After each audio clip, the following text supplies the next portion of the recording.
Nah, ini tahun kemarin kita coba pangkas, dan ini belum kita ambil cabang cacingnya ya, belum.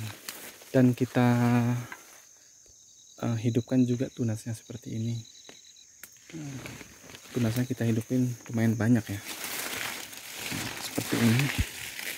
Nah, ini kita pangkas tahun kemarin seperti ini. Ini tidak ada kita berikan pupuk, kita biarkan saja seperti ini. Nah, seperti ini dia.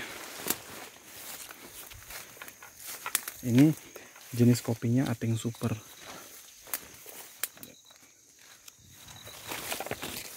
Oke, kita kelilingi batangnya. Nah, seperti ini dia. Ini karena kekurangan nutrisi, maka buahnya tidak terlalu banyak. Karena sama sekali tidak kita berikan pupuk.